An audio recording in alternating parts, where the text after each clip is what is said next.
UP के कुछ दबंगइयों ने वहां के किसान की जमीन आज से 30 साल पहले हड़प ली थी, लेकिन शिकायत दर्ज करवाने के लिए जब वो किसान अपने बेटे के साथ पुलिस स्टेशन पहुंचा तो वहां पुलिस वालों ने किसान को ही पीटना शुरू कर दिया। किसान के बेटे ने जब ये सब होते देखा तभी उसने ये ठान लिया था कि जिन भ्रष्ट पुलिस वालों ने उसके पिता के साथ बदतमीजी की है उनसे ही एक दिन वो सलाम ठुकवाएगा। बस फिर क्या था, किसान के बेटे के अंदर इस कदर आग लग गई कि उसने यूपीएससी की तैयारी की और आईपीएस ऑफिसर बन गया। ये कहानी है यूपी के मशहूर सुपर कोप आईपीएस नवनीत सिकेरा की, जिनके नाम पर 60 से भी ज्यादा एनकाउंटर दर्ज है। इसलिए आईपीएस नवनीत सिकेरा के नाम तक से बड़े बड़े दबंगाइयों के पसीने छूट जाते हैं। आईआईटी से ग्रेजुएशन के बाद जब उनका पाला एक दबंगई से पड़ा तो उन्होंने ये ठान लिया था कि पुलिस बनकर ही सिस्टम को ठीक करना सही रहेगा। नवनीत सिकेरा जी आरोपियों के साथ काफी सख्त रुख अपनाते हैं, लेकिन जनता के लिए वो किसी हीरो से कम नहीं है। यही वजह है कि जब उनका मेरठ से ट्रांसफर हुआ तो मेरठ के लोगों ने ट्रांसफर रुकवाने के लिए पूरे शहर में पोस्टर लगवा दिए थे। आखिर दुनिया की सबसे खूंखार खुफिया एजेंसी मोसाद फेल कैसे हो गई? जी हाँ गाइस, अपने दुश्मनों को चुन चुन कर खत्म करने के लिए मशहूर दुनिया की सबसे तेज तर्रार इंटेलिजेंस एजेंसी मोसाद हमास के इस हमले से अनजान रह गई। कैसे, चलिए जानते हैं। दरअसल इस हमले से पहले मोसाद का पूरा ध्यान वेस्ट बैंक में फिलिस्तीन और इजराइल के बीच चल रहे विवाद पर था। साथ ही इजरायली आर्मी का ये मानना था कि साल 2021 में हमास पर किए गए हमले के बाद हमास शांत हो जाएगा, लेकिन इसी शांति में गाजा पट्टी में मौजूद लड़ाके बड़े हमले की तैयारी कर रहे थे। इस साल जून में इजरायली प्रधानमंत्री ने जब वहां की न्यायपालिका के खिलाफ एक बिल पास किया तो जनता और आर्मी भी पीएम के खिलाफ विरोध करने लगी थी। और तो और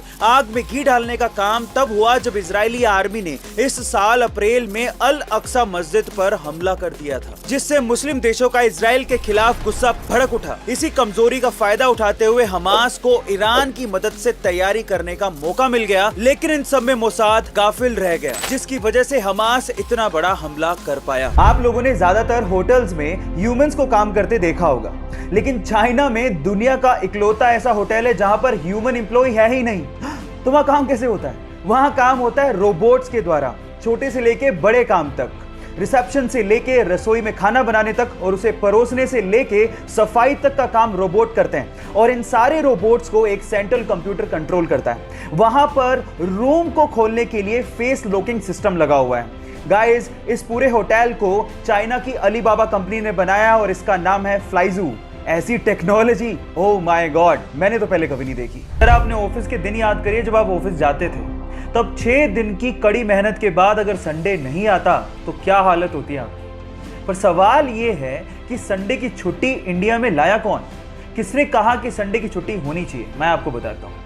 संडे की छुट्टी के पीछे जिसने सबसे ज्यादा एफर्ट किए वो थे नारायण मेघाजी लोखंडे, जो 1881 में संडे की छुट्टी के लिए आंदोलन पर बैठे। बहुत सारे लोग जुड़े और आखिरकार 1889 में अंग्रेजों ने माना कि इंडिया में संडे की छुट्टी होनी चाहिए। क्या ये आपको पहले से पता था? नहीं पता था तो चैट में लिखना मत भूलिएगा।